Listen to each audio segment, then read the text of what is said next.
I am not a good YouTuber. I'm a TikToker through and through, and that's because I'm not like a professional cameraman, not professional when I speak. I'm just a TikToker all the way. But a lot of people have been asking me about teaching the side pass, and honestly, I had to go and review some steps before I started incorporating it with Jolene. I use positive reinforcement to train Jolene, but in this video, it's gonna look like I'm using some negative reinforcement because I'm using a whip. However, I taught her to move away from pressure using positive reinforcement. So I never escalated my pressure. I literally would just hold this and teach her when she moved, I'd click and treat. Now she moves a lot faster because she knows what the behavior is that I'm looking for. In negative reinforcement, generally the trainer escalates the pressure until the horse moves. In positive reinforcement, there was no escalation of pressure. I literally just taught her that the pressure or the direction requested from the whip was to be moving away from the touch, but now I don't even touch her with it.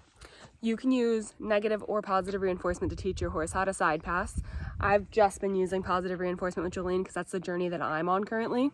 I do use negative reinforcement with other horses. I have trained horses for years using negative reinforcement, and I'm not against negative reinforcement by any means. Any ethical style of negative reinforcement, I am 100% okay with, but I'm on a journey of positive reinforcement right now.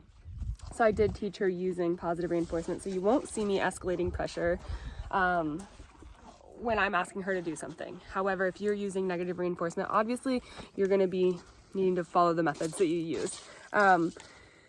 So that being said, let's get started.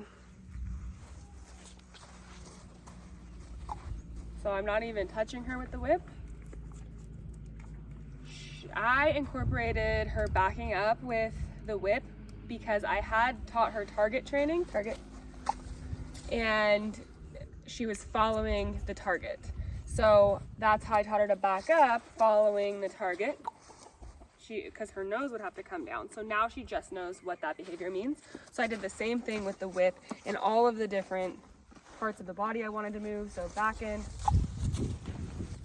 I just point and reward when she moved. At the beginning, obviously, it took her longer to start moving these body parts.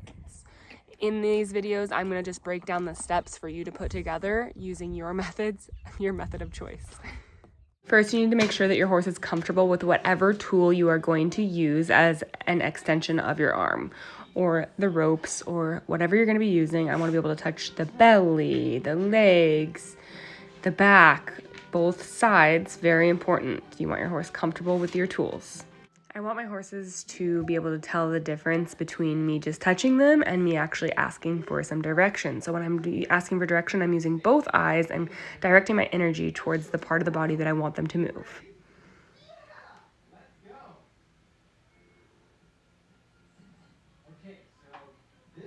So it's clear to her that I'm asking for her to move at this point versus me just petting her with the whip or tool. So I'm going to go back to giving her some rubs with it because I want to keep this a balance. I want her to know that I can touch her at any time with the whip and I'm just saying hello.